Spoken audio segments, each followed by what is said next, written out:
ताम उस अतिशय समृद्ध देवधानी देवताओं के निवास स्थान अमरावती को सह वे बलि महाराज बरूथिनी पति है सेनापति वही है बाहर से समन्ता सब ओर से रुरुधे घेर लिए पितन्यया सेना द्वारा आचार्य दत्तम शुक्राचार्य के दिए हुए जलजम शंख को महाश्वनम इसमें बहुत भयावह आवाज निकलती थी दधनौ बजाए प्रयुंजन उत्पन्न करने के लिए भयाम भय इंद्रजोषिताम इंद्रपुरी में रहने वाली स्त्रियों के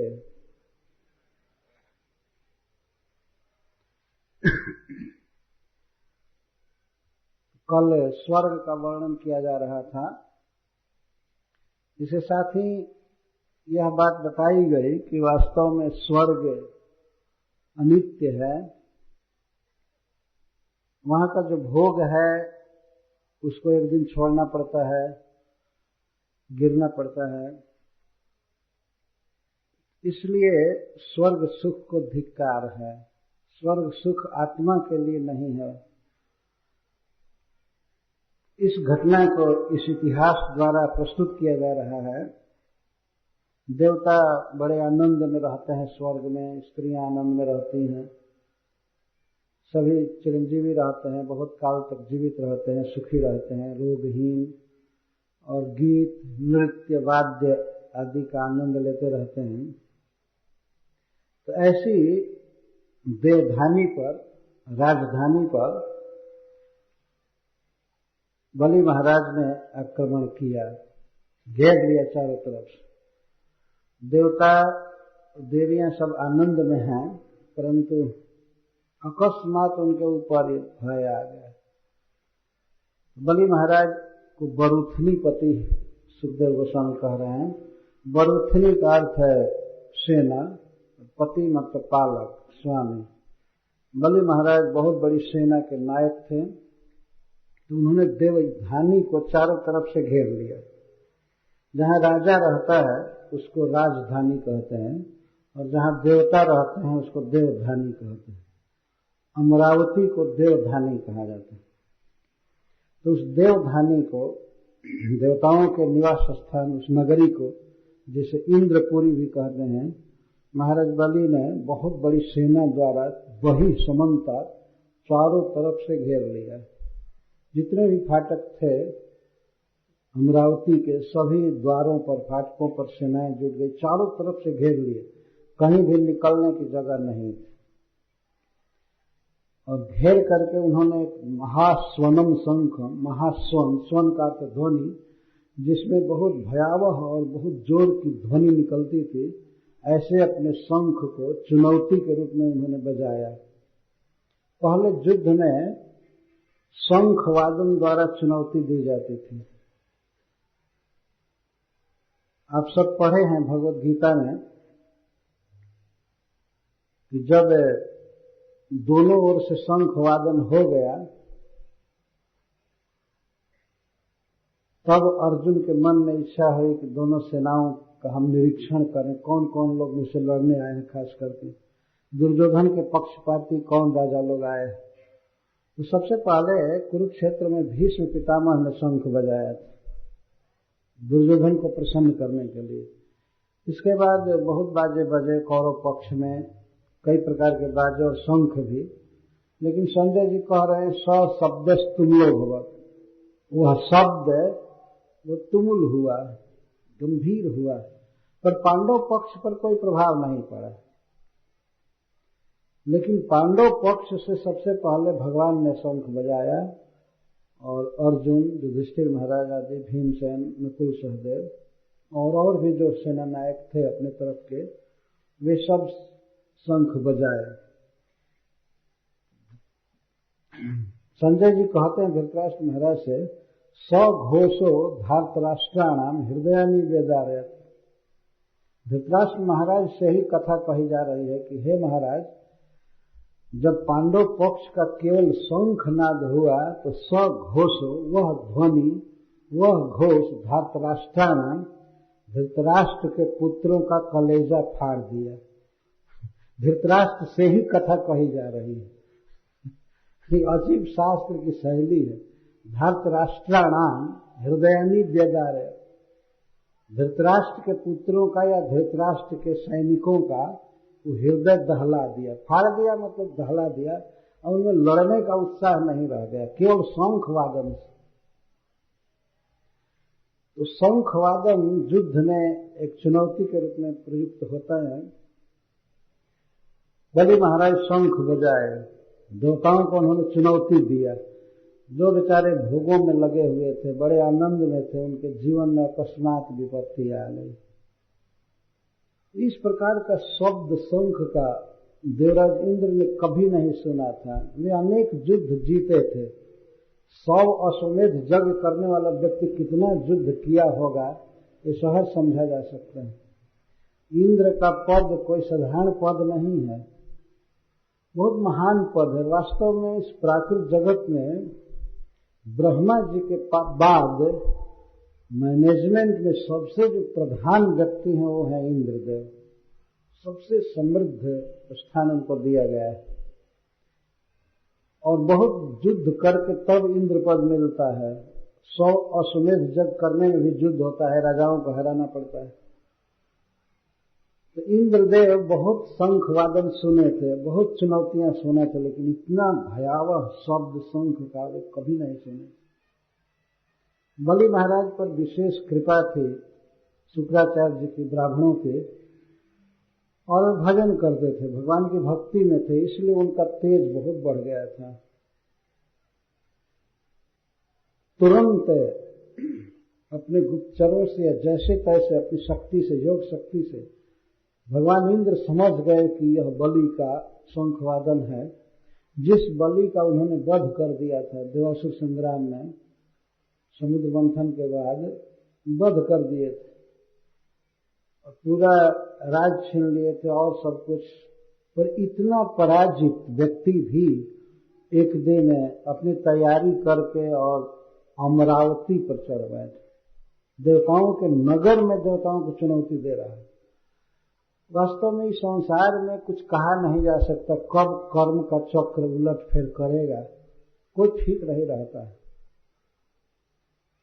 इसलिए मनुष्य को चाहिए कि वह तपस्या में रहे, भगवान की भक्ति में रहे। समय बदलता रहता है।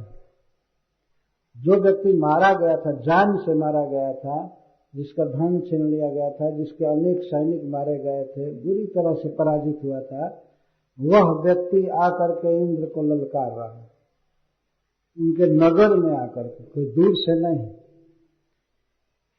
मघवान स्तम अभिप्रेत्य बले परम मुद्यमम सर्वदेव गणोपेतो गुरु में तद वाच। शंख क्यों बजाया बलि महाराज ने? विशेष करके इंद्रलोक की स्त्रियों का हृदय दहलाने के लिए। वे स्त्रियां जब डरेंगी तब वे बड़े बड़े देवताओं को, अपने पतियों को प्रेरित करेंगे कि आप लोग जाइए युद्ध कीजिए, युद्ध करने आएंगे देवता लोग। इसीलिए सुखदेव जी कहते हैं कि प्रयुंजन भयम इंद्र जोशिता, इंद्र की स्त्रियों, पत्नियों अथवा स्वर्ग की स्त्रियों को भयभीत करने के लिए बलि महाराज ने शंख वादन किया। केवल एक शंख बजा और सेना के कोई लोग नहीं बजाए, केवल बलि महाराज ने बजाया। इसीलिए जलजम एक वचन शब्द का प्रयोग, एक शंख बजाया। तो मघवान स्तंभ अभिप्रेत्य, मघवान जो संपूर्ण स्वर्ग संपत्ति के मालिक हैं, अधिष्ठाता हैं, वे इंद्रदेव तुरंत समझ गए कि यह बलि का शंख वादन है। और बलि ने इतनी तैयारी कर लिया, इतना तेज बढ़ गया इनका, जान गए सब तरह से, पता लगा लिए कि बलि का यह शंख वादन है और उनका अपार तेज बढ़ा हुआ है, उनके सामने लड़ने का साहस करना ठीक नहीं है। तो वे सभी देवताओं को बुलाए, एक मीटिंग किए और मीटिंग के बाद सारे देवताओं के साथ इंद्रदेव अपने गुरु की शरण में गए।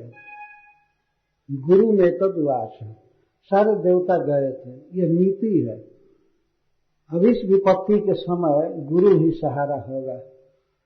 और बृहस्पति जी वैसे भी देवताओं के गुरु हैं और बहुत वात्सल्य भाव रखते हैं। तो इस संकट के समय गुरु ही उचित बुद्धि बताएंगे कि क्या करना चाहिए, कैसे बचना चाहिए, रक्षा करनी चाहिए।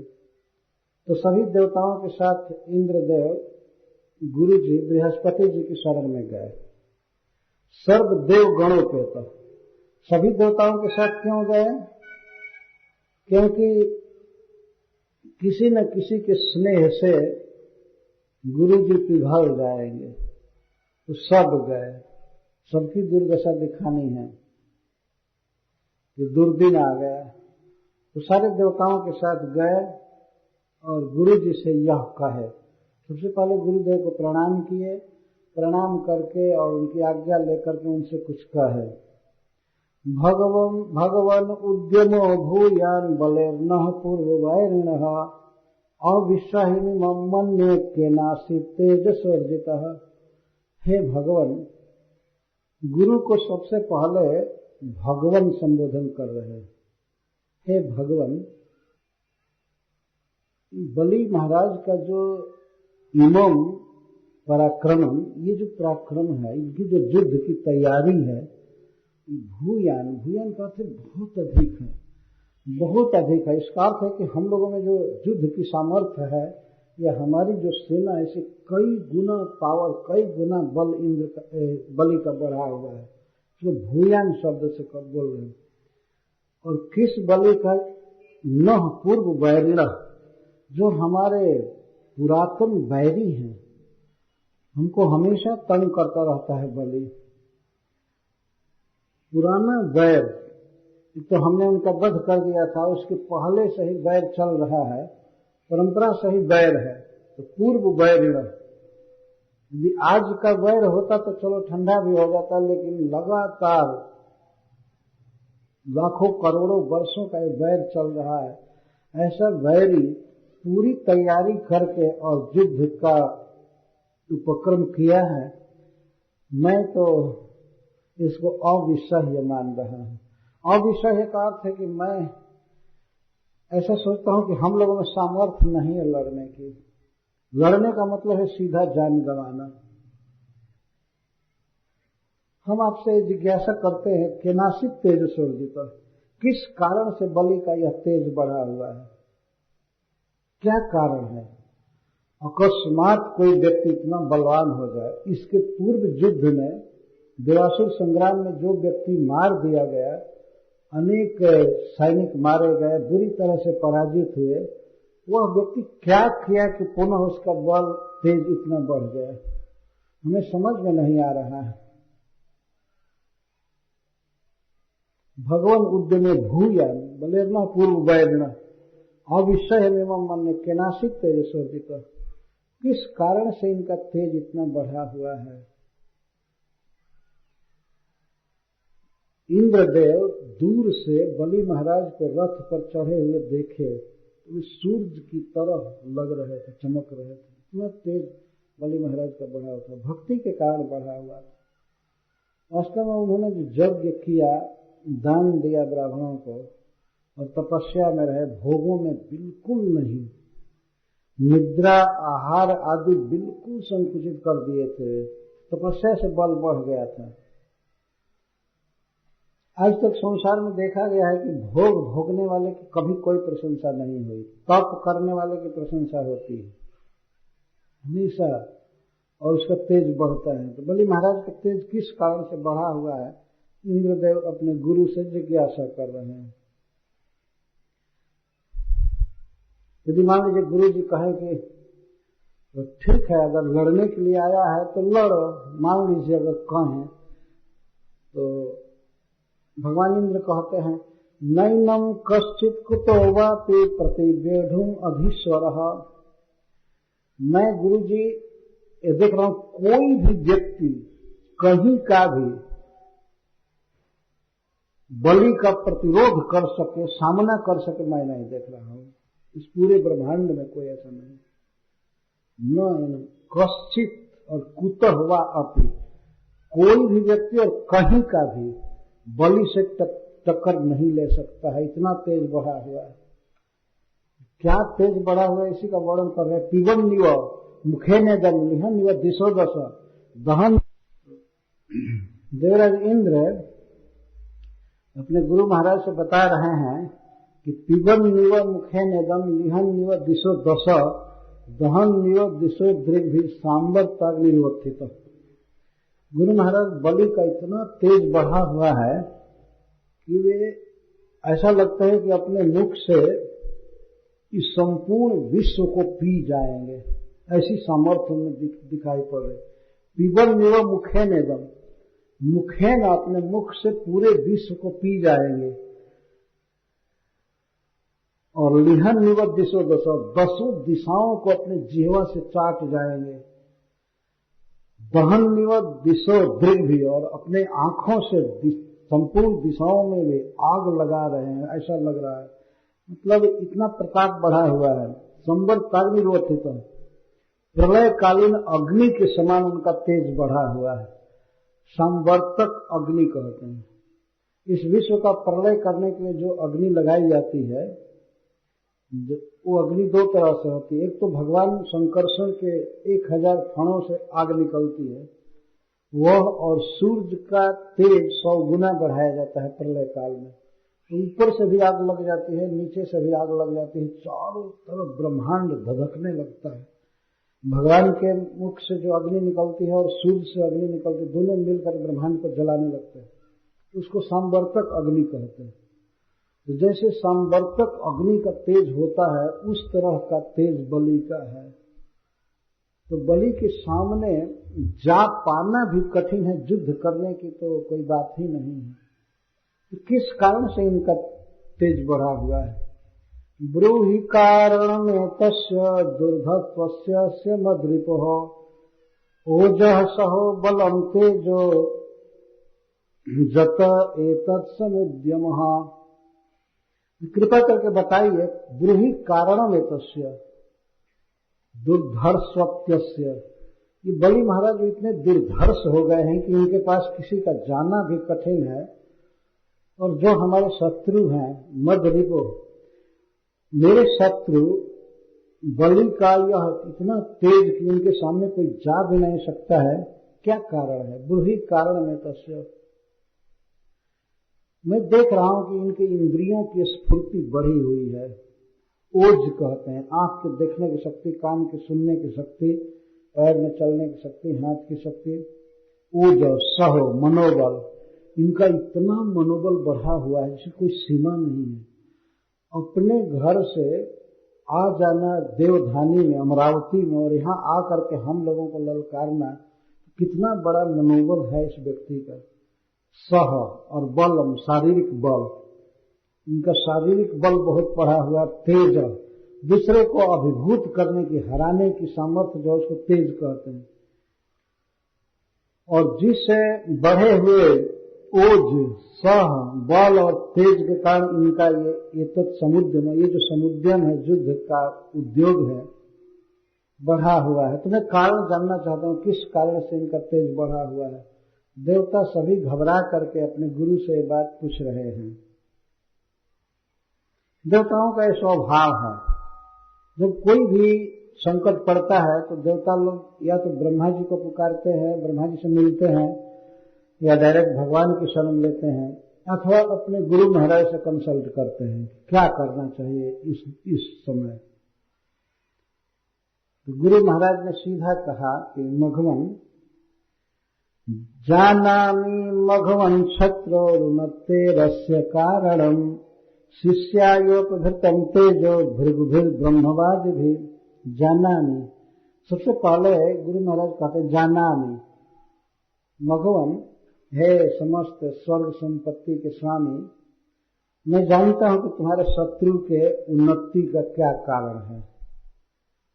अस्य शत्रु उन्नते कारणं जानामि। उन्नति उत्नति मतलब आगे बढ़ने का, विकास करने का कारण क्या है, इसको मैं जानता हूं। क्या कारण है? अकस्मात बलि का तेज इतना बढ़ गया, उसका क्या कारण है? शिष्यायोग भृतम तेजो भृगुहि ब्रह्मवादी भी।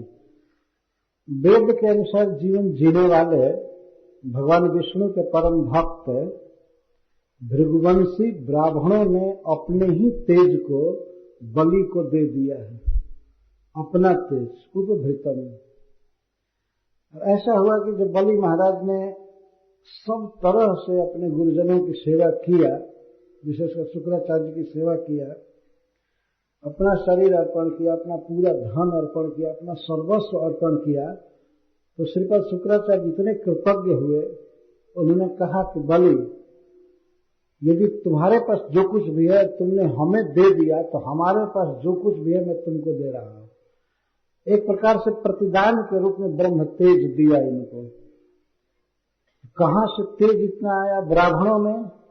ब्राह्मणों में तेज इसलिए आया कि ब्रह्मवादी भी। वास्तव में ये जो भृगुवंशी ब्राह्मण है, ये सब भगवान के भक्त हैं। ब्रह्म का अर्थ होता है वेद और ब्रह्म का अर्थ होता है भगवान मुख्य रूप से। तो ब्रह्मवादी का अर्थ है जो भगवान की ही बात करते हैं और वेद के अनुसार बोलते हैं, उनको ब्रह्मवादी कहते हैं। इस ब्रह्मवादी शब्द के ठीक विपरीत शब्द है मायावादी। मायावादी वैसे तो स्पेशल अर्थ में ये भाव है कि जो निर्विशेषवादी हैं, जो भगवान विष्णु के शरीर और धाम, परिकर, लीला आदि को माया का विकार कहते हैं, प्रकृति का विकार कहते हैं, उनको मायावादी कहते हैं। परंतु जनरल अर्थ में मायावादी का अर्थ है जो केवल माया की बात बोले। जितने भी है टीवी देखने वाले, अखबार पढ़ने वाले, सब मायावादी हैं, केवल यही चर्चा करते रहते हैं। संसारिक चीज जहां जाइए वहां पर उस शहर का न्यूज निकल रहा है, उस शहर का न्यूज वहां निकल रहा है, दुनिया की यही बातचीत होती रहती है। क्या हुआ, ज्यादातर क्या लूटपाट, क्या हिंसा, और कौन मिनिस्टर किस कांड में पकड़ा गया, ये सब यही दुनिया को बताना है। इसको मायावादी कहते हैं। माया की बात करे तो माया की बात करने वालों का तेज घट जाता है, उनमें वो तेज नहीं रह सकता। लेकिन जो लोग भगवान की बात करते हैं, भगवान की भक्ति करते हैं, भगवान में रहते हैं, वेद के अनुसार जीवन जीते हैं, वेद के अनुसार भगवान का गुण गाते हैं, तो उनको ब्रह्मवादी कहते हैं। भृगुवीर ब्रह्मवादी भी। भृगुवंशी ब्राह्मण शुक्राचार्य आदि ये ब्रह्मवादी थे, हमेशा भगवत भक्ति में लगे रहते थे। इस कारण से इनमें तेज बहुत बढ़ गया था और बलि महाराज की सेवा से प्रसन्न होकर इन गुरुजनों ने अपना तेज उनको दिया था प्रतिदान के रूप में। शुरू में आपने सुना था कि बलि महाराज सर्वात्मना तान भजत भृगुन बलि, भृगुवंशियों की सेवा किया बलि महाराज ने अपना पूरा धन लगा करके और शरीर लगाकर, मन लगा करके किया। तो उन्होंने प्रतिदान में इनको जीवन तो पहले दिया ही था गुरुओं ने, बाद में ब्रह्म तेज दिया। पुरुष ब्रह्म तेज के आगे देवता सभी घबराए हुए। बलि महाराज के तेज के बढ़ने का कारण यह था। वास्तव में भगवत भक्तों की यदि कृपा होती है तो उससे व्यक्ति को अद्भुत उपलब्धि होती है, सब तरह से, संसारिक भी और पारलौकिक भी। इसीलिए मनुष्य को चाहिए कि ब्रह्मवादियों की सेवा करे, भगवान के भक्तों की सेवा करे, यदि जीवन में उन्नति चाहिए तो। यहाँ पर बृहस्पति जी कह रहे हैं कि जाना में मघवन शत्रु उन्नति रस्य कारण अस्य तब शत्रु, तुम्हारे शत्रु के उन्नति का कारण मैं जानता हूं। केवल एक ही कारण है, शिष्यायोग भृतम तेजो, अपने शिष्य में भृगुवंशी ब्राह्मणों ने अपना तेज दिया है, अपने पास उनका जो भी गुण था इनको समर्पित किया है। तो इस दशा में भवद विभो भवान वापी वर्जयितेश्वरम हरि न सशक्त पुरा स्थापन कृतम तस्य जथा जना। वे कह रहे कि हे इंद्र सुनो, भवद विभो तुम्हारे जैसा या स्वयं तुम कोई भी व्यक्ति बलि महाराज के सामने वैसे ही नहीं टिक सकता है जैसे काल के सामने कोई प्राणी नहीं टिक सकता है, उसको मरना ही पड़ता है। कृतांत के सामने, मृत्यु के सामने जैसे कोई प्राणी टिक नहीं सकता, वैसे तुम्हारे जैसा कोई भी भवद विभा या भवानवाती या आप भी, आप या आप जैसा कोई भी बलि के सामने टिक नहीं सकता है। इसका अर्थ है कि यदि मरना हो तो सामने जाओ।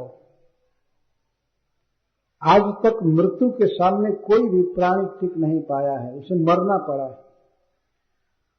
इसी तरह बलि के सामने कोई भी व्यक्ति टिक नहीं सकता है। तो इस पर प्रश्न होगा, मान लीजिए इंद्र भगवान पूछें, तब तो वही ईश्वर हो गया? नहीं, देवराज इंद्र अगर पूछें कि तब तो बलि ही ईश्वर हो गए, वही भगवान हो गए। श्रीपद शुक्राचार्य कितने सावधान है, कहते हैं वर्जयितेश्वरम हरिम, वर्जयित्वा ईश्वरम हरिम। केवल परम ईश्वर भगवान हरि को छोड़ करके और कोई नहीं टिक सकता। मतलब केवल हरि टिक सकते हैं बलि के सामने। वर्जयित्वा हरिम ईश्वरम, ईश्वरम हरि। वास्तव में इस जगत के समस्त जीवों के नियामक, जन्मदाता और संयम में रखने वाले भगवान हरि हैं। हरि उनको इसलिए कहते हैं कि भक्तों का दुख हर लेते हैं। भक्ता नाम दुखम हरति इति हरि, जो भक्तों का दुख हर लेते हैं विष्णु। वे काल से अतीत है, काल उनसे डरता है, मृत्यु उनसे डरता है, वे काल के अधीन नहीं है। लेकिन बृहस्पति जी कह रहे हैं कि एक विष्णु को छोड़ करके, भगवान को छोड़ करके और कोई भी व्यक्ति बलि के सामने वैसे ही नहीं टिक सकता है जैसे कृतांत के सामने कोई जना है, जन्म मृत्यु में पड़ा हुआ जीव नहीं टिक सकता, कोई प्राणी नहीं टिक सकता।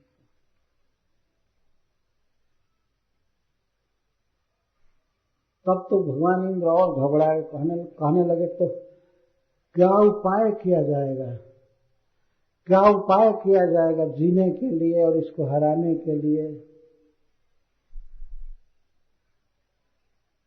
तो श्रीपद बृहस्पति जी कहते हैं, सुनो, जीतने की बात तो छोड़ो,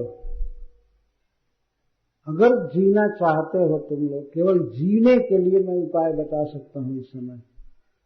तस्मान् निलयमुत्सृज्य योजम सर्वे त्रिविष्टपम जात कालम प्रतीक्षन्तो जतः शत्रु विपर्जयः।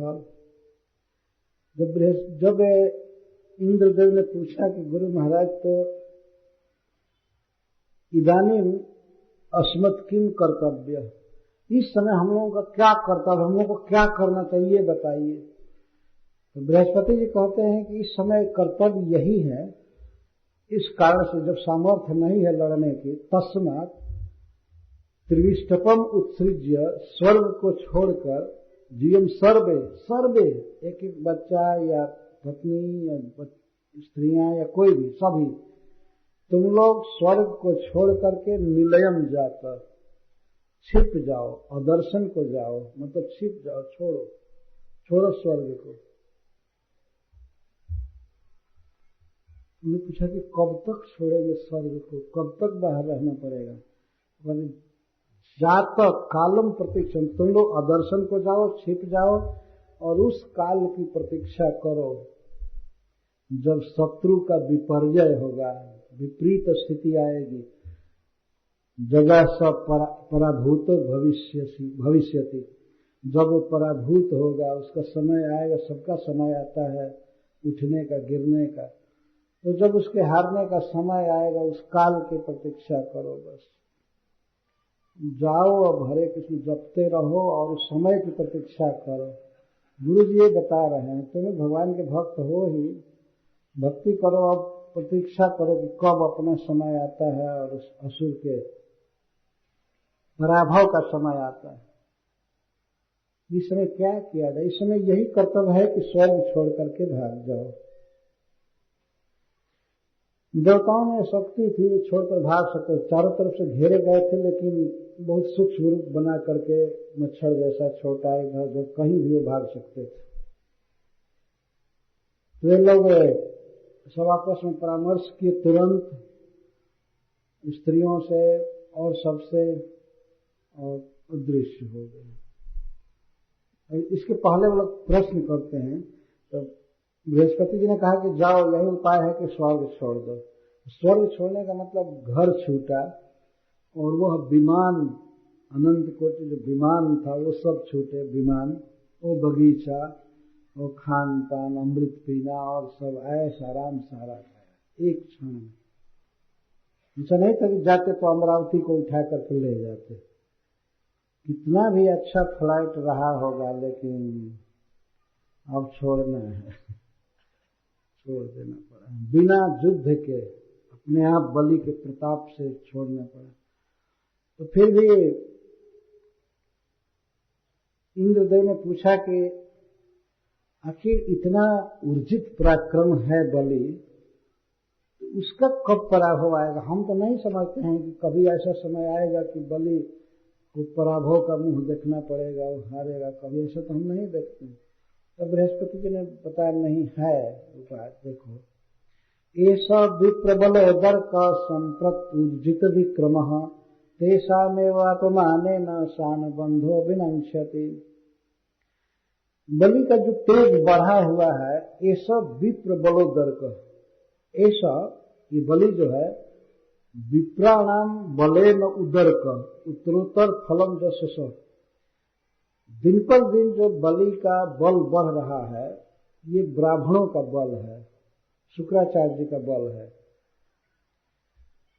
तो उनकी पूजा करने से, गुरुओं की, ब्राह्मणों की पूजा करने से इसका बल बढ़ा हुआ है। इस समय तो बहुत बल बढ़ा, संप्रति ऊर्जित विक्रम, इस समय ऊर्जा बढ़ी हुई है इसकी, मतलब शक्ति बहुत बढ़ी हुई है। ऊर्जित का अर्थ है बहुत बढ़ी हुई, विक्रम का अर्थ पराक्रम। लेकिन तेषा में वह अपमाने न शानु बंधो विनश्यति, एक दिन समय आएगा इंद्र कि उन ब्राह्मणों का अपमान करने के कारण ही यह अपने पूरे परिवार के साथ नष्ट हो जाएगा। एक दिन यह शुक्राचार्य का अपमान करेगा, उनकी बात नहीं मानेगा, तो सानुबंध, अनुबंध मतलब संबंधी आदि के साथ ये नष्ट हो जाए, विनश्यति। ध्यान रखना चाहिए कि यह बात शुक्राचार्य लौकिक दृष्टि से कह रहे हैं, बलि महाराज का नाश कभी नहीं होगा, लेकिन स्वर्ग से वे हटा दिए जाएंगे, यह बात है। भगवान वामन देव का अवतार लेंगे और सारा नाप लेंगे अपने भाई के लिए, इंद्र के लिए दे देंगे इंद्र को, तो स्वर्ग तो इंद्र को मिल जाएगा, लेकिन बलि महाराज का नाश नहीं हुआ है। लौकिक दृष्टि से ऐसा कहा जाता है कि बलि से स्वर्ग छीन लिया गया, विष्णु ने तीनों जगत छीन लिया, उसको रसातल ढकेल दिया, सुतल लोक में भेज दिया। लेकिन वास्तव में उन ब्राह्मणों का जो अपमान बलि महाराज ने किया, वह भगवान की भक्ति थी। भगवान को देने के लिए उन्होंने शुक्राचार्य की बात की अवहेलना कर दिया, जिसे नाश थोड़े होगा, हुआ भी नहीं, वास्तविक में लाभ हुआ, उनको सुतल लोक की प्राप्ति हुई और सुतल लोक में भगवान उनके द्वारपाल बने। देखिए लाभ, द्वारपाल बने, और कीर्ति जो सारे जगत में फैली बलि महाराज की, तो अद्भुत है। सारा जगत आज तक कीर्ति गाता है, उन्होंने दान दिया भगवान को, गुरु की बात की अवहेलना करके भी भगवान को दान दिया, और एक तो कीर्ति मिली, सुतल लोक मिला, भगवान द्वारपाल बने, और अगले मनवंतर में बलि महाराज स्वयं ही इंद्र बनेंगे, क्योंकि सब अश्वमेध जग तो पूरा कर ही चुके हैं। जो इंद्र बनने का क्वालिफिकेशन है वो इसी समय पूरा हो चुका है उनका। भागवत में लिखा गया है कि अगले मनवंतर में वे इंद्र बनेंगे।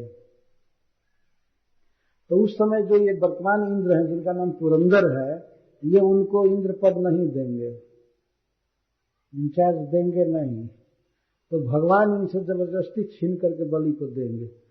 बलि से छीनना हुआ तो भीख मांगना पड़ा भगवान को, भीख मांग करके तब इंद्र को दिए। लेकिन ये जो इंद्र है, इनको जबरदस्ती डांट करके युद्ध में हरा करके भगवान देंगे बलि को। बलि महाराज इंद्र बनेंगे, क्योंकि इंद्र की योग्यता वास्तव में बलि महाराज में है। तो अगले मनवंतर में वे इंद्र बनेंगे और भगवान उनके द्वारपाल बने, उनको कीर्ति मिली, सुतल लोक की प्राप्ति हुई, भक्ति में उनका नाम सबसे अग्रसर रहता है। तो क्या वो विनाश है कोई? बृहस्पति जी कह रहे हैं कि वो अपने परिवार के साथ विनष्ट हो जाएगा, तो उनका आशय इतना ही था कि ये स्वर्ग छीन लिया जाएगा, तुमको दिया जाएगा, बस इतना ही अर्थ है। बलि महाराज के विनाश का तो प्रश्न ही नहीं। यह भी इंद्र को आश्वासन देने के लिए गुरु महाराज जी की एक शैली है।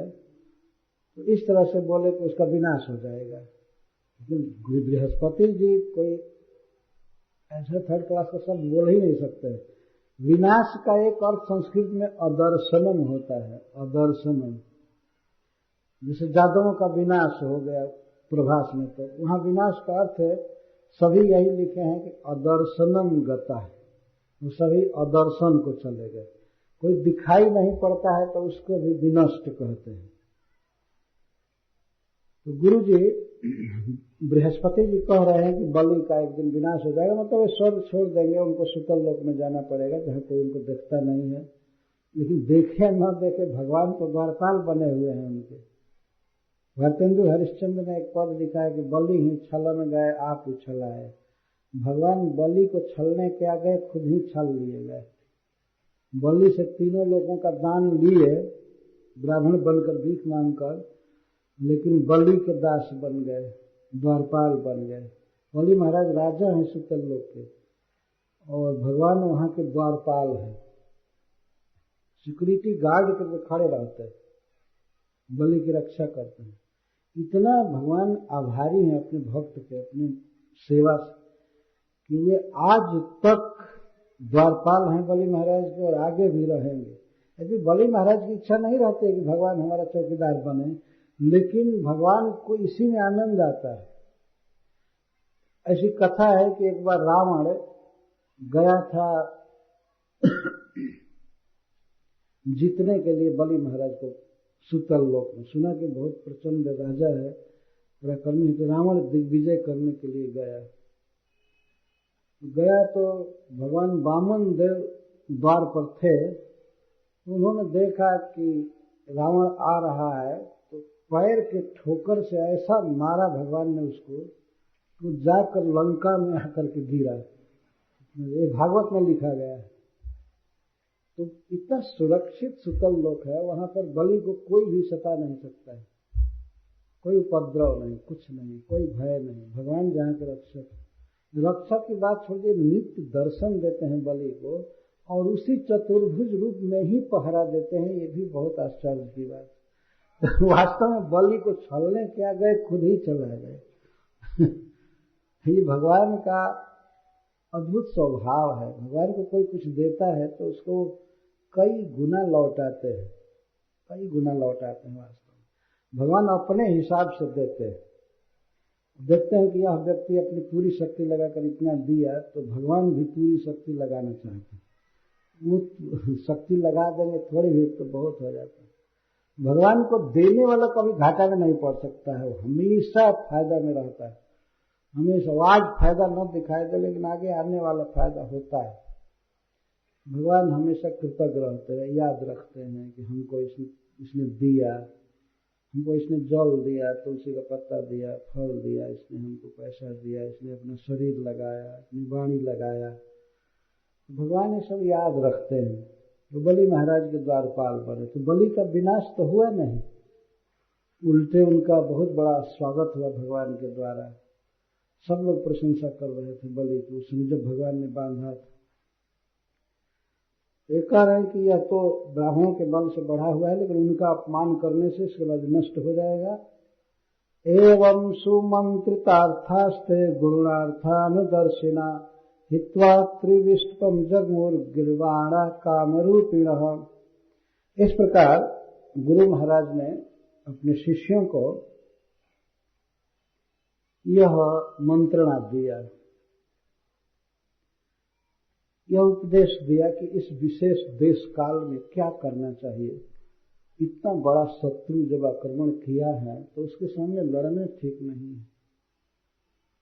यही है बुद्धि वास्तव में। ऐसा नहीं कि गुरु जी भी ललकार, हाँ हाँ लड़ो लड़ो लड़ो, भले मर मिटो कुछ भी करो, ये लड़ने का समय नहीं था। आप सुन करके आश्चर्य करेंगे, गुरु जी और देवता की बात क्या है, स्वयं भगवान भी बलि से लड़ने का साहस नहीं किए, भीख मांगे लेकिन युद्ध नहीं किए भगवान। क्योंकि बलि महाराज वास्तव में भक्त थे, ब्राह्मणों के सेवक थे, दानी थे, सदाचारी थे, उनके साथ भगवान कैसे युद्ध कर सकते थे। तो भगवान का नाम डूब जाता है, देखो ऐसे भक्त को मारते छीनते, इसलिए भगवान हाथ जोड़ करके भीख मांगे।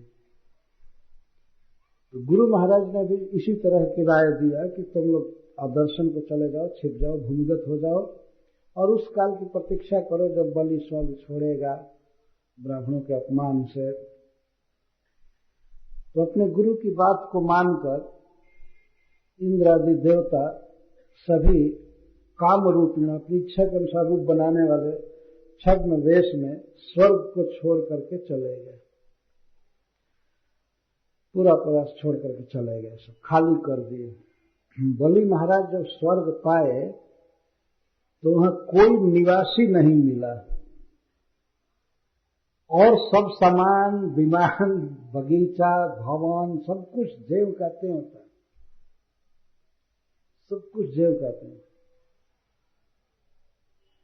और कुछ महानुभावों का कहना है कि वहां पर कुछ स्त्रियां रह गई थी। जो भी हो, कुछ कहते नहीं, सभी लोग चले गए। तो पूरा दूसरी पार्टी का आदमी आकर के दखल किया पूरा। ऐसा देखा जाता है चुनाव वनाव के बाद, ये सब पद कितने अनित्य होते हैं। यदि कोई दूसरी पार्टी जीती है तो वही सीएम भवन, वही चीफ मिनिस्टर का घर या प्रधानमंत्री का घर, फिर दूसरा आदमी आकर के रहने लगता है। घर रहता है, सारी सुविधाएं रहती हैं, लेकिन छोड़ देना पड़ता है। तो यहाँ तो बहुत जल्दी जल्दी ये चीज होता है। स्वर्ग में बहुत काल के बाद उसको घर छोड़ना पड़ता है, वो स्थान छोड़ना पड़ता है, पर छोड़ना होता है, यह नित्य है। और असमय में, ऐसा नहीं कि कोई मध्यावधि चुनाव वहां हो गया था, अपने आप ही जाना पड़ा। एक व्यक्ति तैयारी करके स्वर्ग को अपने कब्जे में कर लिया और स्वर्ग प्राप्त करने की जो विधि थी उस विधि का पालन करके वो प्राप्त किया।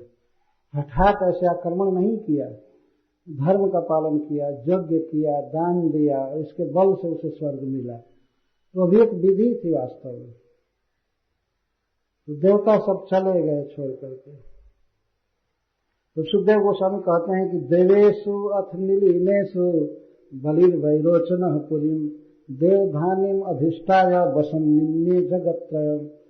जब देवता सब चले गए तो बलि महाराज उस राजधानी में आए और राजधानी पर अधिकार करके उन्होंने सारे विश्व को, तीनों लोगों को अपने वश में कर लिया। वही स्थान है जहां से शासन होता है। बलि महाराज के वश में सारा विश्व हो गया। अब शुक्राचार्य जी जो साथ में ही गए थे अपने शिष्य के, तो उन्होंने सोचा, बहुत बड़े विद्वान हैं, कि जो व्यक्ति 100 अश्वमेध यज्ञ करता है वही इंद्र बनता है, स्वर्ग का मालिक बनता है। तो उन्होंने अपने शिष्य से 100 अश्वमेध यज्ञ कराना चालू किया। तम विश्व जैनम शिष्यम भृगव शिष्यवत्सलः सतेन है मेधा नाम अनुव्रतम अयाजयम। विश्व विजयी अपने शिष्य का इंद्र पद स्थिर करने के लिए गुरु जी ने, शुक्राचार्य जी ने अपने शिष्य 100 अश्वमेध यज्ञ कराना चालू किया। क्योंकि अगर क्वालिफिकेशन नहीं रहेगा तो भगवान कभी भी हटा सकते हैं। ब्रह्मा जी ही बर्खास्त कर देंगे, नहीं अब जाइए। यहां भी देखा गया है, कभी कभी कोई व्यक्ति कहीं कंपनी में या कहीं सर्विस ज्वाइन करता है तो कुछ उसके रिक्वायरमेंट बाकी रहते हैं, कुछ क्वालिफिकेशन बाकी रहता है, वो पढ़ाई भी करता है, पढ़ाई करके वो क्वालिफिकेशन पूरा करके फिर स्थायी हो जाता है। बलि महाराज तो स्वर्ग तो जीत लिए थे, लेकिन उसके लिए जो प्रॉपर क्वालिफिकेशन है 100 अश्वमेध यज्ञ करना है, तो महाविद्वान शुक्राचार्य सोचते थे कभी भी इंद्र को हटाया जा सकता है, बलि को हटाया जा सकता है। अतः अपने परम प्रिय शिष्य बलि के इंद्र पद को अस्थिर करने के लिए पहले क्वालिफिकेशन पूरा करना चाहिए, 100 अश्वमेध यज्ञ कराना चालू किए। यहाँ भी बलि यज्ञ करते थे, वहां जाकर अश्वमेध यज्ञ चालू किए। वो भी भोगों में नहीं रहे।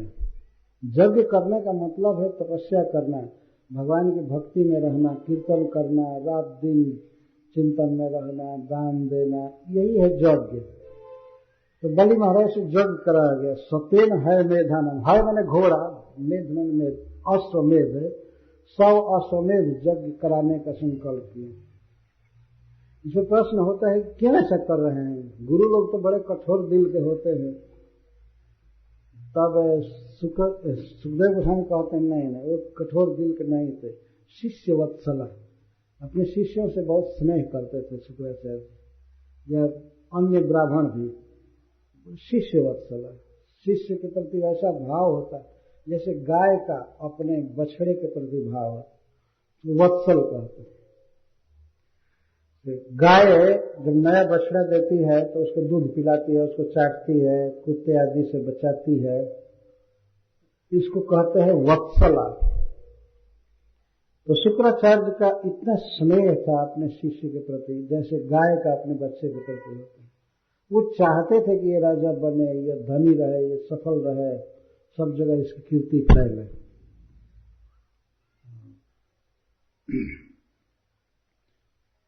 तो यहाँ पर फिर प्रश्न होता है कि कभी कभी शिष्य उदंड होते हैं, इसलिए भी उन पर कृपा गुरु लोग नहीं करते हैं। तब सुखदेव जी कहते नहीं, बलि महाराज अनुव्रतम, अनुव्रतम का अर्थ अनुगामी, वो गुरु जी के भक्त थे और गुरु जी शिष्यवत्सल थे। चाहते वास्तव में गुरु का स्वभाव तो चाहता है गुरु के हमारा शिष्य धनी रहे, सुखी रहे, भगवान की भक्ति करे, ये स्वभाव होता है गुरुजनों का। और शिष्य का अनुव्रतम, अनुगामी, गुरु के अनुगामी थे, इसलिए ऐसे शिष्य पर भृगुवंशी ब्राह्मणों ने कृपा किया। ततस्तदनुभावेन भुवन त्रय विश्रुताम कीर्तिम दिक्षु वितन्वान स्वरेजे उदुरादिवाम। बलि महाराज वो 100 अश्वमेध यज्ञ करने के कारण, यज्ञ के प्रभाव से, भगवान भक्ति के प्रभाव से तीनों लोकों में कीर्ति फैला दी। उनकी कीर्ति तीनों लोकों में गाई जा रही थी और विश्व का बहुत विख्यात कीर्ति। ऐसे सुंदर लग रहे थे, ऐसे चमक रहे थे कीर्ति द्वारा, जैसे उडूरा चंद्रमा, चंद्रमा जैसे अपने धवल किरणों से सुशोभित होता है, इस तरह बलि महाराज तीनों लोकों में प्रशंसा के पात्र थे। कोई उनकी निंदा नहीं कर रहा था, सब लोग प्रशंसा कर रहे थे। बुबुझे च श्रियम श्रद्धाम द्विज देवोपलंबिताम कृत कृतमिवात्मानो मन्यमानो महामना। स्वर्ग विजय करके और 100 अश्वमेध यज्ञ करके, वास्तव में 99 किए थे, 100वां भी पूरा होने वाला था, तो 100 ही कहेंगे। 100 अश्वमेध यज्ञ करके बलि महाराज का मन बहुत उदार हुआ था, महामना, मन बहुत बड़ा हो गया था, भगवान की भक्ति से पूर्ण थे। तो ब्राह्मणों के द्वारा प्राप्त कराई गई स्वर्ग संपत्ति को पा करके उसे भोगने लगे और भोग करके स्वर्ग को अपने को कृतकृत्य मानने लगे। सुखदेव गोस्वामी की अपनी भाषा है, इसका मतलब ये है कि अगर कोई दूसरा व्यक्ति पावे स्वर्ग को तो खूब स्वर्ग का सुख भोगेगा। बलि महाराज को भी कह रहे हैं कि स्वर्ग का सुख भोगने लगे, लेकिन यह उचित नहीं है, इसीलिए वो इव शब्द लगा रहे, कृत्य कृत्यम इव आत्मान, अपने को कृत्य जैसा मानने लगे। बलि महाराज तो जानते थे कि ये स्वर्ग जो है तुच्छ है, वास्तविक सुख तो भगवत भक्ति में है, पूरा इस बात को जानते थे और उसी में लगे रहते थे। लेकिन फिर भी लोक दृष्टि से एक बात कही जाती है, अब स्वर्ग का मजा लेने लगा, भोगने लगा है। वास्तविक यह बात नहीं थी।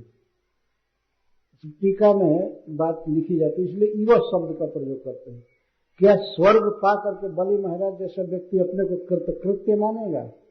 कृत्य का अर्थ करने लायक, और कृत्य का अर्थ किया हुआ। करने लायक काम को कर चुके। तो क्या बलि महाराज के जीवन में स्वर्ग प्राप्ति यही लक्ष्य था क्या? नहीं।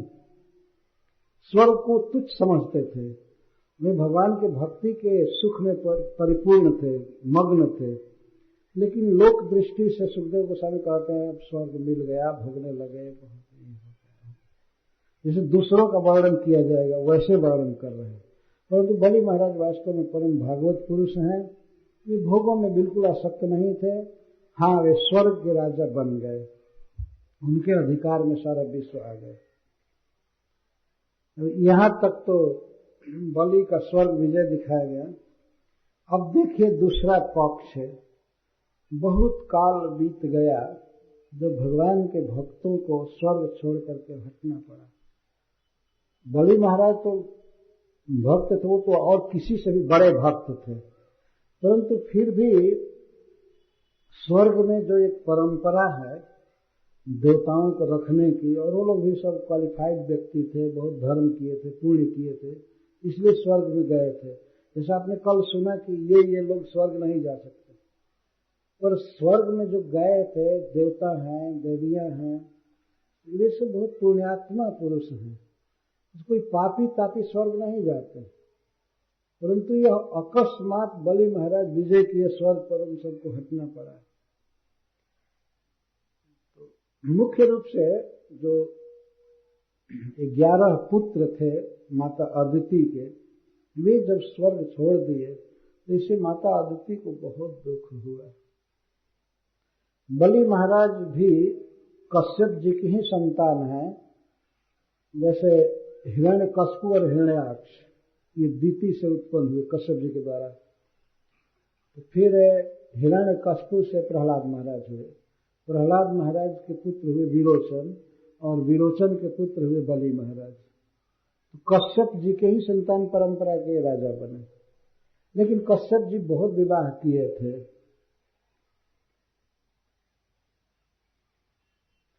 उनमें से कई के नाम लास्ट ईयर इस कथा में आया था।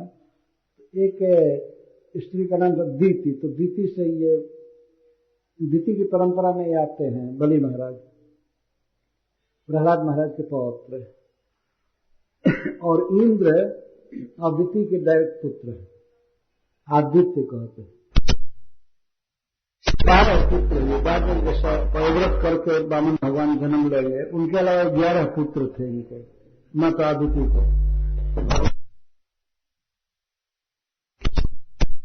होने से इनको द्वादश आदित्य कहते हैं। तो वे जब बहुत बड़े बड़े पदों पर थे, ब्रह्मा जी के द्वारा बनाए हुए, भगवान के द्वारा नियुक्त किए हुए, और इन्हें अदिति के पुत्रों को एक दिन स्वर्ग छोड़ देना पड़ा। तो उसके कारण हुआ क्या कि अदिति भी स्वर्ग छोड़ करके चली गई। जब सारे पुत्र चले गए, सारे वंश के लोग जब इधर उधर चले गए, तो अदिति भी स्वर्ग छोड़कर कोई दूर में ही, स्वर्ग में ही थी लेकिन दूर में एक आश्रम में रहती थी, जो पहले इंद्र के समय में जिस भवन में रहती थी नहीं रहती थी। और कश्यप जी को तो पता ही नहीं था कौन राजा बना है कौन नहीं बना है, वो हमेशा भगवान के ध्यान में रहते थे। कश्यप जी को इसकी चिंता नहीं होती भी कि चाहे बलि राजा बने या चाहे इंद्र राजा बने, अपने ही परिवार के लोग बन रहे हैं, ये भी एक बात थी। और लोग भगवान की माया से परे व्यक्ति हैं, महान पुरुष, उनमें भेदभाव नहीं था। लेकिन स्त्रियों में भेदभाव होता है, मेरा जन्मा हुआ ही राजा बनना चाहिए, ये भाव था। दीति भी कश्यप जी की पत्नी थी और अदिति भी कश्यप जी की ही पत्नी। एक दिन की बात थी, बहुत काल बीत गया, इंद्र भगवान इस तरह से दुर्दशा में थे। एक दिन अवसर पा करके रात्रि के समय वे अपने मां के पास आए, अदिति के पास। अदिति ने जब इनका शरीर देखा, सब कुछ देखा, दुबला पतला हो गए थे। कहाँ विश्व का पालन करने वाला राजा स्वर्ग का, और एक दिन इस दशा में हो गया तो माँ का तो हृदय रोने लगा बिल्कुल देख करके दशा। और इंद्र भगवान भी एक बच्चे की तरह फुट फुट करके रोने लगे अपने माँ के सामने। एकांत में गए थे रात में, रो रहे थे खूब। वास्तव में देखिए, संसार में चाहे कोई भी आश्रय हो, कुछ भी हो, एक व्यक्ति के लिए माँ सबसे बड़ा आश्रय होती है लौकिक दृष्टि से। माँ के समान आश्रय कोई नहीं होता है। और संबंध भी होता है व्यक्ति का, वो 9-10 महीने अपने गर्भ में रखती है बच्चे को, फिर पालती है, पोसती है, छाती का दूध पिलाती है, मल मूत्र साफ करती है, खिलाती है, पोसती है। छोटे छोटे बच्चों को कई बार तेल लगाया जाता है, मालिश करती है, इस तरह से पाल पोष करके बड़ा करती है। तो माँ का हृदय हमेशा अपने संतान के प्रति दया से भरा रहता है। भगवान इंद्र एक बच्चा की तरह रो रहे थे। वो तो जानते थे कि पिताजी तो कुछ करेंगे नहीं, क्योंकि वो सम है सबके प्रति, चाहे बलि महाराज हो चाहे हम है, सबके प्रति उनकी समान दृष्टि थी। और वैसे भगवान की भक्ति में ही लगे रहते थे। जब देखिए तब लिखा गया है समाधि से उठे, समाधि से उठे। तो समाधि मतलब भगवान के लीलाओं का चिंतन करते थे, रूप का चिंतन करते थे, और ये सब मैनेजमेंट में बिल्कुल नहीं रहते थे। कश्यप जी हमेशा भजन में रहते थे। सुखदेव गोस्वामी कहा है, एक दूसरी जगह कथा है कि इंद्र रो रहे थे और कह रहे थे कि माँ इस समय तुम ही सहारा हो। तो माँ भी रो रहे थे, बेचारी क्या करे, लेकिन उसने आश्वासन दिया कि बेटा चिंता मत करो, भगवान की कृपा पर भरोसा रखो। किसी तरह से समझाया बुझाया, लेकिन वो करे क्या। किसी स्त्री के लिए, पत्नी के लिए सबसे बड़ा बल पति होता है। पति से ही वो जो कुछ करवाना है करवा सकती है। तो पति उधर समाधि में डूबे थे, वो क्या करे। तो सुखदेव गोस्वामी है कथा प्रारंभ कर रहे हैं। एवं पुत्रेषु नष्टेषु देव माता दितिस्तदा हृते त्रिविष्टपे दैत्यै पर्यतप्य अनाथवत्। इस प्रकार से जब पुत्रों का नाश हो गया, पुत्रेषु नष्टेषु, नष्टेषु का अर्थ अदृष्टेषु, जब माता अदिति को अपने पुत्र दिखाई नहीं देते थे, सब भाग गए इधर स्वर्ग छोड़ करके। तो देवताओं की माता, देव माता अदिति, कितना सुंदर शब्द है। देवताओं की माँ अदिति पर्यतप्य, बहुत दुखी हो गई, हृदय में बहुत ताप होने लगा, दुख होने लगा कि हमारे पुत्र सब आज दुर्दशा में है, बुरे दिन में आ गए, राज्य धन सब कुछ छीन लिया गया। तो माँ का हृदय तो अपने पुत्रों के प्रति ऐसे ही स्नेह से भरा होता है, और इस दुर्दशा में और स्नेह उमड़ रहा था। तो बहुत दुखी रहती थी, रात दिन रोती थी, बिलखती थी, भगवान से विनय करती थी। अनाथवत पर्यतप्य, ऐसा लगता था जैसे दीति का कोई नाथ ही नहीं है, कोई रक्षक नहीं है। किसी स्त्री के लिए सबसे बड़ा नाथ है, नाथ मतलब रक्षक, पालक, उसका पति होता है। तो अदिति के पति हैं, वह अनाथनी नहीं है, लेकिन इतना दुख अनुभव कर रही थी जैसे अनाथनी हो, अनाथ वत, इसलिए वती शब्द का प्रयोग किया है, वत, अनाथ वत। वास्तव में अनाथ नहीं थी, क्योंकि किसी व्यक्ति का दो आश्रय होता है हमेशा। तो पहला आश्रय तो जगन्नाथ जी हैं, ये नाथ हैं, इसलिए कोई अनाथ नहीं है। और दूसरी बात है कि स्त्री के लिए पति भी जीवित है, और वो भी पति समर्थ पति है, सब तरह से समर्थ है, क्षण भर में कुछ भी कर सकता है। तो वह अदिति अनाथ नहीं थी, अनाथनी नहीं थी, वो सनाथा थी, उसके पति समर्थ थे। और सबसे बड़ा आश्रय तो भगवान का है। भगवान और पति दो का आश्रय होता है किसी स्त्री के लिए।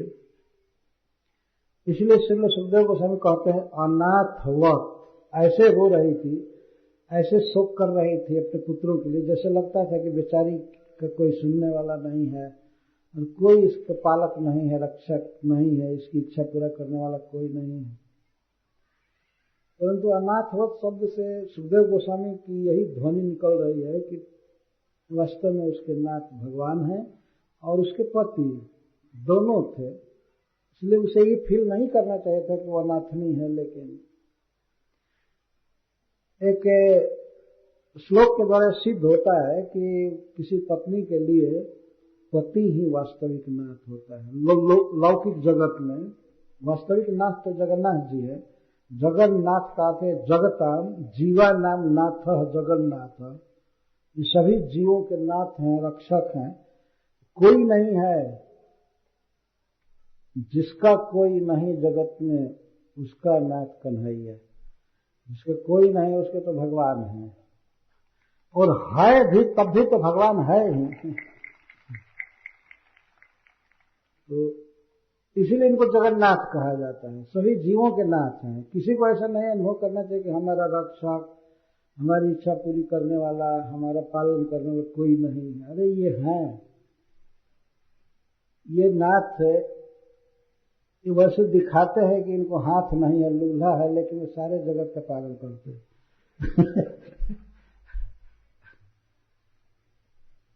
वो तो उसके पीछे तो एक बहुत बड़ी कथा है कि क्यों भगवान के हाथ अपूर्ण रह गए।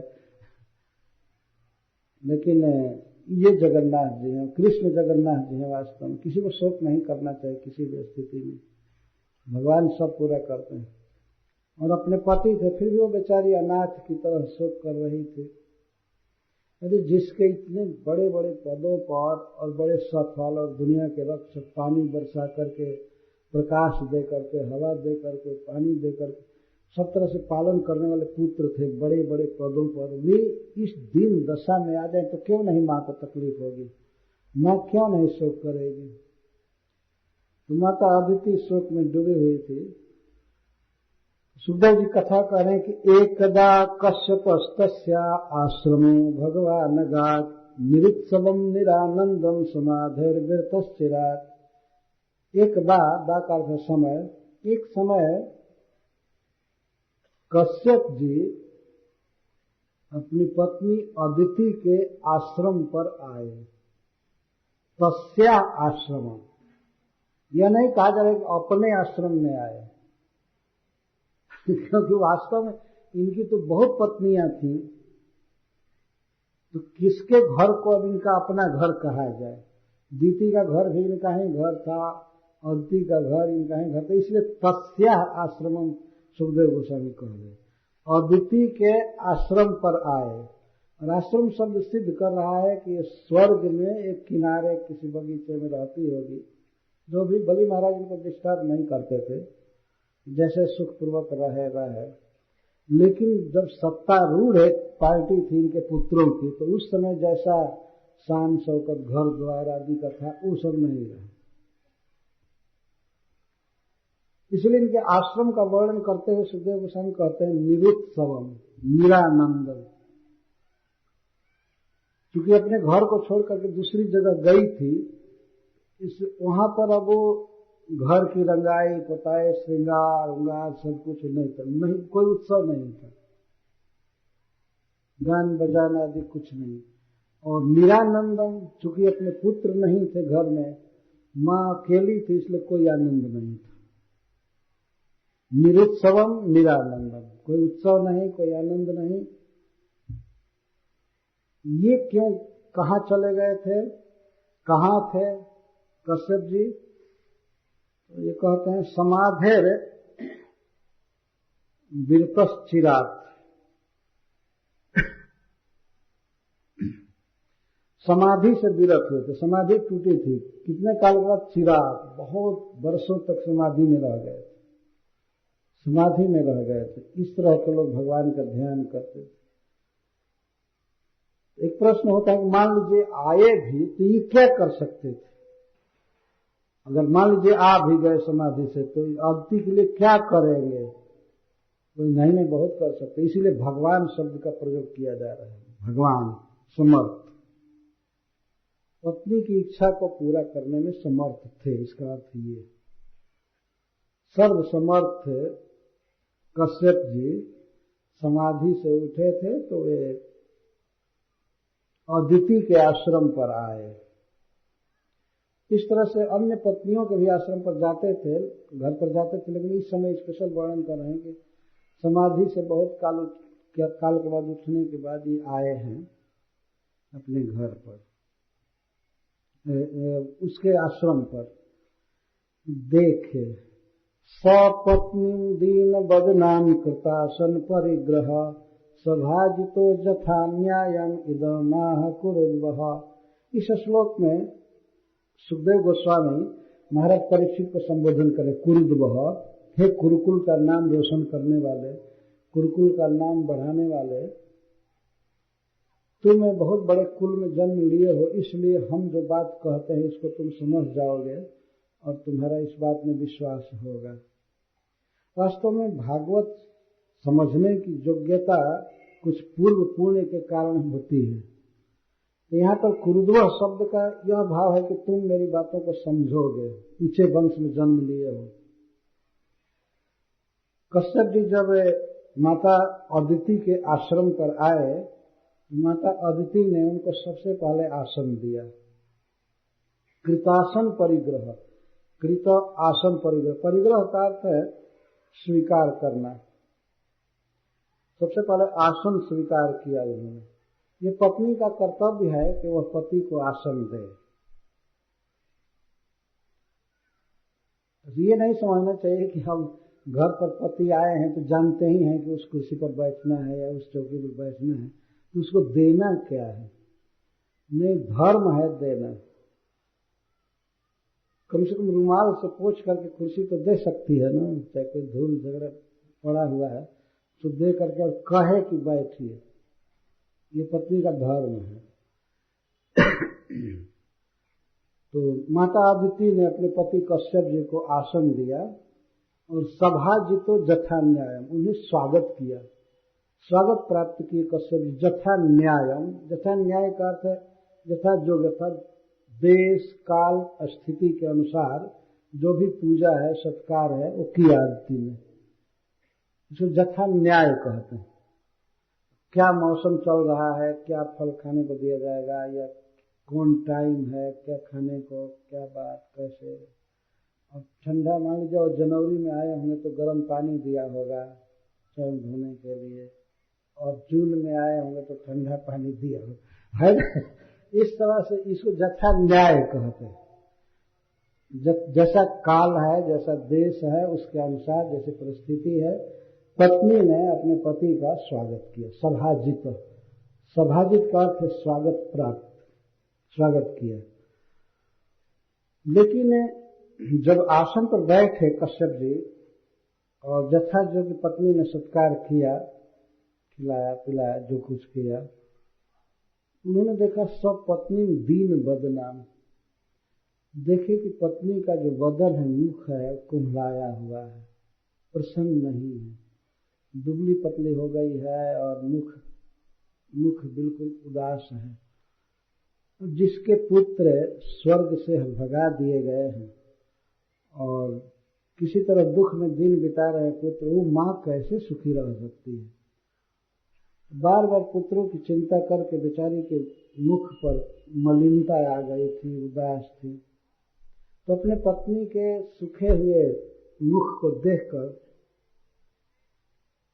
कश्यप जी कुछ समाचार पूछने लगे। ये बहुत महत्वपूर्ण बात है। इस स्थान पर प्रत्येक पति को सीखने लायक बात दी जा रही है। उसका क्या कर्तव्य है। सबसे पहली तो बात है कि अपने पत्नी के उदास चेहरे को जब देखे कोई व्यक्ति तो उसको उसके कारण जरूर पूछना चाहिए। क्या कारण है, कोई रोग है, किसी बात का दुख है, पैसे का अभाव है घर में, या कोई वस्तु नहीं है जो बहुत आवश्यक है घर गृहस्थी में। अदिति माता को और कोई चिंता नहीं थी, किसी चीज का अभाव नहीं था। बलि महाराज ने यह सब नहीं होने दिया था। जो भी धन चाहिए, जो कुछ भी रहे, सबकी व्यवस्था थी वहां पर। एक ही दुख था कि पुत्र सब परदेश में जीवन बिता रहे थे, स्थान छूट गया था। अपने पुत्रों की चिंता करके देव माता अदिति दुख में थी, प्रसन्न नहीं थी। परंतु कश्यप जी इस बात को नहीं जानते थे। जो भगवान के भजन में थे, ध्यान में थे, आए तो यहां पर से पति के कर्तव्य का एक दिग्दर्शन कराया जा रहा है। प्राय आजकल शिकायत आती है, कुछ स्त्रियां कहते हैं कि लोग बहुत स्त्रियों के धर्म की व्याख्या करते हैं, बताते हैं, लेकिन पुरुष का क्या धर्म है कोई नहीं बताता। प्राय ऐसा शिकायत आता है। और वास्तव में पुरुष ऐसा नहीं लापरवाह होना चाहिए कि बस 2-4 वर्ष ध्यान में ही डूबा रहे और पत्नी को इधर कपड़ा भी नहीं है, अन्न भी नहीं है घर में और कुछ नहीं है, और आकर पूछे कि क्या उदास हो। वो तो बलि महाराज का शासन था, सब कुछ कंप्लीट था, माता अदिति को किसी बात की तकलीफ नहीं थी, लेकिन वो पुत्रों के कारण इतना चिंतित रहती थी कि किसी भी स्वागत को स्वीकार नहीं किया था। अदिति ने हमेशा खिन्न रहती थी। कश्यप जी अपनी पत्नी से समाचार पूछ रहे हैं, खास करके उसको दीन बदना देखकर। उसका मुख मलिन था, चिंता में थे, तो समझ गए कि पत्नी किसी चिंता में है, गंभीर चिंता में है। हृदय का दर्पण है मुख, face is the index of the heart. हृदय का इंडेक्स है। हृदय में यदि दुख होता है चेहरे पर बात झलक जाती है अपने आप। वो भी अपनी पत्नी के स्वभाव, चेहरे आदि को देखे वो पति समझ जाता है। कश्यप जी समझ गए, बहुत बड़े विद्वान हैं, भगवान के भक्त हैं। भगवान जिनका पुत्र बने हैं और आगे भी बनेंगे, तो वो व्यक्ति कितना बड़ा होगा, कितना जानकार होगा। जब समाचार पूछते हैं, अप्यभद्रम न विप्राणाम भद्रे लोके धुनागतम न धर्मस्य न लोकस्य मृत्युश्छन्दानुवर्तिनः। प्रिय, हे भद्रे, भद्रे का अर्थ है कल्याणी, तुम्हारा स्वभाव, तुम्हारा आचरण हमेशा बहुत ही अच्छा रहा है। प्रशंसा करते हुए कह रहे हैं, भद्रे, हे सुंदर आचरण वाली, हे सुंदर विचार वाले। कहीं इस संसार में ब्राह्मणों पर कोई संकट तो नहीं आ गया ना? अपनी पत्नी को उदास देकर सबसे पहले पूछ रहे कि कहीं ब्राह्मणों पर संकट तो नहीं आ गया। इसके बाद कहते हैं, धर्म पालन में कोई अड़चन तो नहीं आ रही है, या लोक का कोई अमंगल तो नहीं हो गया, जनता का कुछ अमंगल तो नहीं हुआ। पति अपनी पत्नी से सब समाचार पूछ रहा है। सबसे पहले ब्राह्मणों का अमंगल तो नहीं है ये पूछ रहे। इसका कारण क्या है? यदि ब्राह्मणों का अमंगल होगा तो वे ठीक से वेद अध्ययन आदि नहीं कर पाएंगे और जनता को धर्म की शिक्षा नहीं दे पाएंगे, तो लोक में धर्म का ह्रास होगा। जैसे मैं कल कहा था कि धर्म है भगवान का नाम लेना, भगवान को प्रणाम करना, भगवान में मन लगाना, भगवान का भक्त बनना, भगवान की पूजा करना, और सत्य वचन बोलना, सफाई से रहना, दान देना, इंद्रियों पर संयम करना, ये सब धर्म है। लेकिन कश्यप जी जब समाचार पूछ रहे हैं कि क्या धर्म पालन में जनता को कोई कठिनाई हो रही है, ये बहुत महत्वपूर्ण बात है। आज के युग में देखा जाए तो जनता को धर्म पालन में बहुत कठिनाई है, बहुत कठिनाई है। चारों तरफ से अधर्म का प्रचार हो रहा है। जैसे मान लीजिए कोई व्यक्ति यदि सदाचार का पालन करना चाहे, कोई व्यक्ति यदि अपने धर्म के अनुसार पत्नी से प्रेम करना चाहे, अन्य तरफ दिमाग को डाइवर्ट न करे, लेकिन ये टेलीविजन, न्यूज़पेपर, रेडियो क्या क्या इतना प्रचार हो रहा है कि सही में कोई व्यक्ति अपने धर्म पर टिक नहीं पाएगा। वो सोचे कि हमारी मति हमारी पत्नी में ही केवल रहे, ये बहुत कठिन बात हो जाएगी। चारों तरफ इस तरह के नग्न चित्र, सिनेमा के दृश्य, गाने सब प्रचार किए जा रहे हैं। जनता को धर्म पालन में कठिनाई हो रही है। और यदि ब्राह्मणों का अमंगल होगा, ब्राह्मण दुख में रहेंगे, तो धर्म का प्रचार और प्रवचन का कौन करेगा? और धर्म जब नहीं होगा, तो जब धर्म की रक्षा नहीं होती है तो जनता का नाश ही है एक प्रकार से। तो लोक का मन 3 का समाचार पूछ रहे हैं, हे भद्रे, इस लोक में कहीं विप्राणम अभद्रम न, कहीं ब्राह्मणों का अभद्र तो नहीं हो गया है, धर्म पालन में जनता को कोई तकलीफ तो नहीं आ गई, या लोक का कोई अमंगल तो नहीं हो गया है। मृत्यु छंदानुवर्तिना। कश्यप जी एक बात बहुत महत्वपूर्ण कह रहे हैं कि लोक जो है, जनता, मनुष्य, यह मृत्यु के हाथ का खिलौना है। छंद का अर्थ इच्छा, जैसे स्वच्छंद। मृत्यु छंदानुवर्तिना। प्रत्येक मनुष्य इस जगत में या प्राणी मृत्यु के इच्छा के अधीन है। कब किसकी मृत्यु हो जाएगी, मृत्यु किसको मारेगा, कोई ठीक नहीं है, मृत्यु के अधीन है। तो समाचार पूछने में कश्यप जी का यह अभिप्राय है, कहीं किसी की मृत्यु तो नहीं हो गई, कहीं भूकंप होना या सुनामी आना और बहुत जाड़ा का प्रकोप हो जाना, युद्ध हो जाना, ये सब कभी भी कहीं भी संभव है। इसलिए समाचार पूछा जा रहा है। अपनी पत्नी की दिन दशा देख करके कश्यप पूछ रहे हैं, कहीं किसी की मृत्यु तो नहीं हो गई, कहीं एक्सीडेंट तो नहीं हो गया, क्या हो गया? क्योंकि मनुष्य तो मृत्यु के इच्छा के अनुसार चलने वाला है। मृत्यु कब किसको जिलाएगी, कब मार देगी, क्या होगा, कोई ठीक नहीं है ना। किसी से समाचार पूछने पर ऐसी बात लोग पूछते हैं। बहुत दिन के बाद अपने गांव में कोई जाए, हमने देखा है, तो कुछ लोगों के विषय में पूछते हैं कि अभी तो वो जी रहे हैं ना, बहुत कुछ आशा की जा सकती है कि अब वो बीत गए होंगे, गुजर गए होंगे, तो जी रहे हैं, कौन कौन लोग चले गए? क्योंकि मृत्यु की इच्छा के अनुसार जीना है, अपनी इच्छा के अनुसार नहीं जीना है संसार में, मृत्यु की इच्छा के अनुसार जीना है। और मृत्यु की इच्छा कब होगी, किसको मारने की, इसको कोई जानता ही नहीं है। मृत्यु के अधीन सारा संसार है। अतः समाचार पूछा जाता है, कैसा समाचार है, ठीक है ना? तो बताते हैं ठीक है।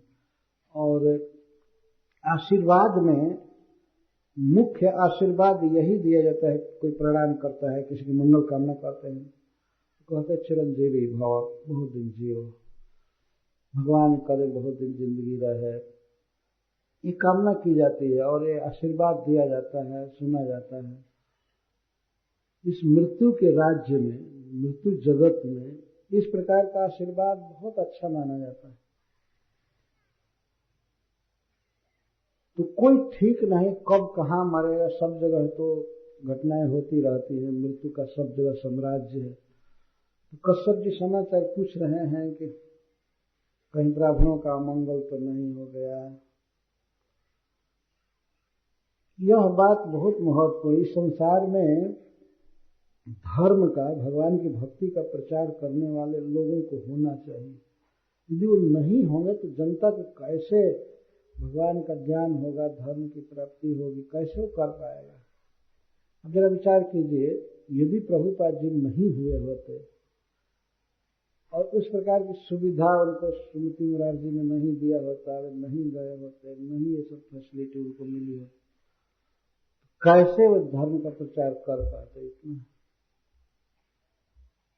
उन्हीं के अनुवर्ती या और भी उन्हीं के समान और भी जो महापुरुष हुए हैं, उनके जो फॉलोअर्स होते हैं, उनको सुविधा देना, उनका मंगल रखना जरूरी है। जनता का मंगल करने के लिए, अन्य लोगों का उपकार करने के लिए, उनको ठीक से धर्म की शिक्षा देने के लिए, जीवन निर्वाह कराने के लिए ब्राह्मणों की रक्षा जरूरी है, ब्राह्मणों का मंगल जरूरी है। यह ब्राह्मण से तात्पर्य है आज के युग में तो वैष्णव ब्राह्मण जो भगवान के भक्त हैं, वेद शास्त्र जानते हैं, उन पर कोई संकट तो नहीं आ गया ना।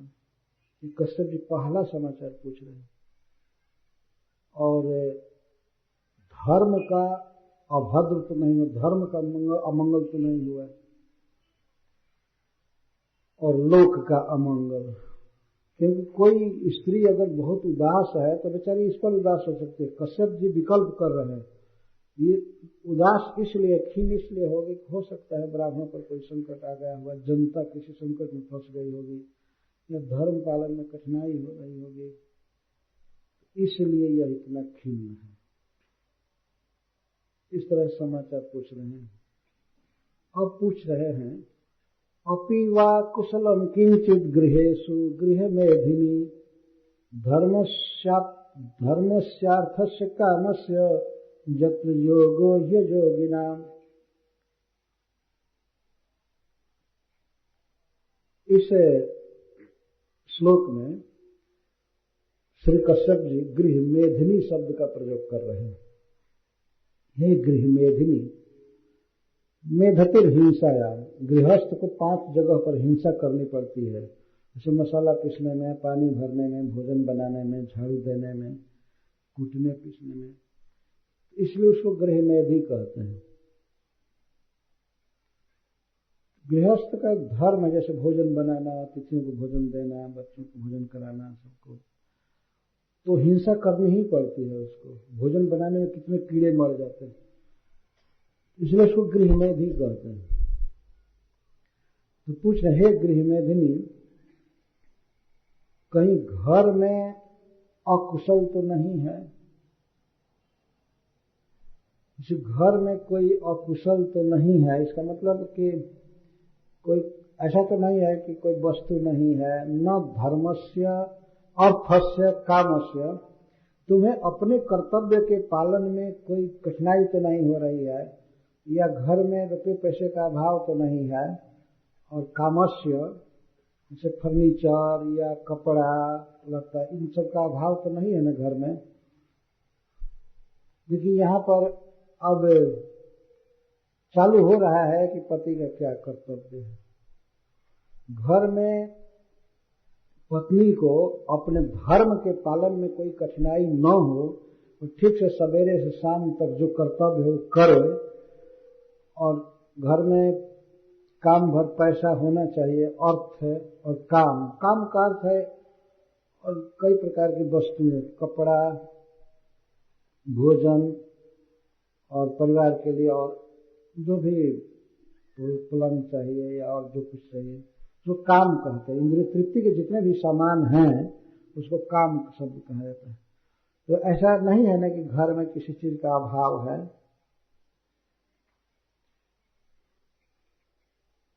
कश्यप जी ने सोचा कि हो सकता है कहे कि हाँ इस चीज का अभाव है, ये है, वो है, अब जाइए मैं आप शॉपिंग करके लाइए, चाहे कीजिए।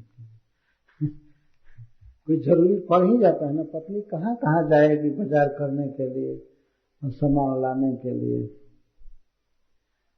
ये पति का कर्तव्य है पूछना कि तुम्हारे धर्म पालन में कोई कठिनाई तो नहीं आ रही है ना, तुम्हारा 16 माला जब पूरा हो जा रहा है ना, ये पति का कर्तव्य है पूछना। ऐसा तो नहीं है कि तुमको जप करने में कठिनाई हो रही है, भगवान की आरती करने में कठिनाई हो रही है, या और अपने कर्तव्य का पालन करने में कोई कठिनाई, तुम्हारे शरीर में कोई रोग नहीं है ना, और अर्थस्य, और अर्थ है ना घर में, अर्थ की कमी नहीं हो गई है ना, इस तरह से पूछना चाहिए। तो पति को कितना समर्थ होना चाहिए कि पत्नी को अगर जरूरत है अर्थ की तो उसे देना चाहिए। कहीं कहीं स्थिति दूसरी होती है, मान लीजिए पति को दैव योग से कोई जॉब नहीं मिल रहा है, काम नहीं मिल रहा है, तो वहां पर अगर पत्नी को मिले तो पत्नी पालन करे, ये धर्म है। लेकिन जनरल ऐसा है कि पति होता है, उसको ही कमाना चाहिए, पालना चाहिए परिवार को। तो अर्थ देना घर में पर्याप्त, और काम देना, काम का अर्थ है खाने पीने की चीज, सोने पहनने आदि की चीज को, ये सब काम कहते हैं। किसी चीज की कमी नहीं है ना, सब ठीक है ना। मैं तुम्हारा चेहरा बहुत उदास देख रहा हूं, फिर कह रहे अपि वा तिथो अभ्यत्य कुटुंब सत्तया त्वया गृहाद पूजिता जाता तत्थाने न वा क्वचित। प्रिय, कहीं ऐसा तो नहीं हुआ कि तुम घर गृहस्थी के काम में आसक्त थी, कुटुंब में आसक्त थी, और उस समय कोई अतिथि तुम्हारे घर पर आकर के कोई भी सत्कार न पाकर के बिना सत्कार पाए ही चले गए घर से, ऐसा तो नहीं हुआ ना। गृहस्थ का धर्म है अतिथियों की सेवा करना, दैनिक कर्तव्य में यह एक कर्तव्य। अपि वा अतिथयो अभ्यत, तुम्हारे घर पर इस आशा से कोई अतिथि आए कि तुम उनका स्वागत करोगे, तो अगर मान लीजिए अतिथि यह कहे कि यदि घर पर कुछ न हो तब अतिथि का कैसे स्वागत किया जाएगा, तब कहते हैं प्रत्युत्थाने न वा क्वचित। कहीं ऐसा तो नहीं हो कि तुमने अतिथि को देख करके प्रत्युत्थान भी नहीं किया। किसी अतिथि को देख करके खड़ा हो जाना और मधुर वचन बोलना, आप कैसे हैं, आपका स्वागत है, इतना कह देना भी एक स्वागत है। लेकिन क्या तुमने प्रत्युत्थान भी नहीं किया, तुमने वचन से भी स्वागत नहीं किया, और उसे उपलक्षण है कि क्या तुमने जल से भी स्वागत नहीं किया, तुमने आसन भी नहीं दिया। क्योंकि कोई व्यक्ति, कोई गृहस्थ यदि वास्तव में महान गृहस्थ है, वह अतिथि सेवा यदि न करे तो उसका तेज फीका हो जाता है। ये शास्त्र में लिखा हुआ है।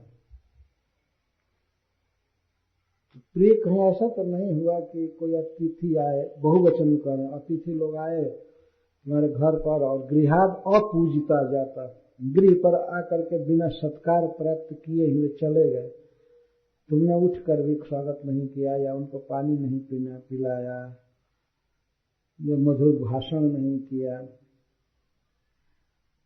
अब कह रहे हैं कि जिस गृहस्थ के घर पर अतिथियों का सत्कार नहीं होता है पानी के द्वारा भी, तो वो घर वास्तव में मनुष्य के घर नहीं है, वो सियार के घर है। यहाँ पर कह रहे हैं गृहेषु जेषु अतिथयो नार्चिता सलिलैरपि यदि प्रयान्ति तेनो नम फेरु राजगृहोपमा। जिन गृहस्थों के घरों में अतिथियों का सत्कार सलिल है अपि न अर्चिता, जहाँ पानी के द्वारा भी सत्कार नहीं होता है, जिन घरों में, वे घर श्रृगाल राज के घर के समान हैं। फेरू कहते हैं सियार को, और राज मतलब श्रेष्ठ, बड़ा सियार। घर का जो मालिक है वो बड़ा सियार।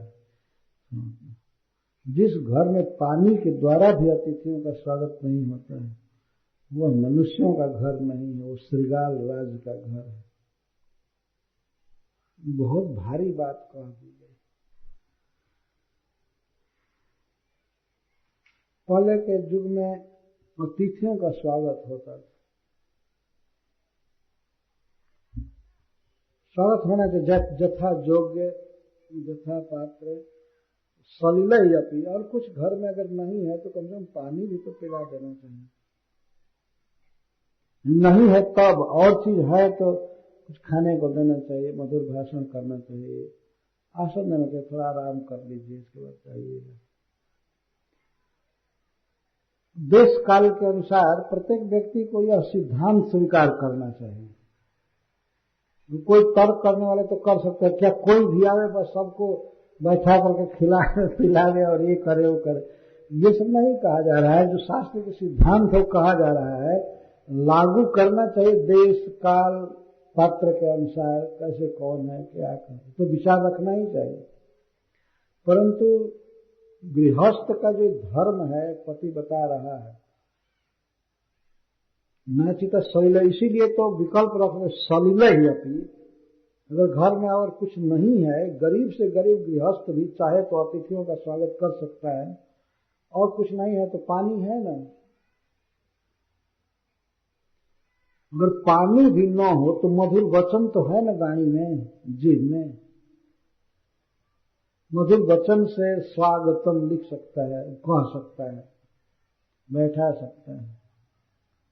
सलिल ये उपलक्षण है, कम से कम इन सब वस्तुओं से स्वागत करना चाहिए। और भी बहुत बातें कश्यप जी बोल रहे हैं, जिसको हम कल बड़े विस्तार से कहेंगे।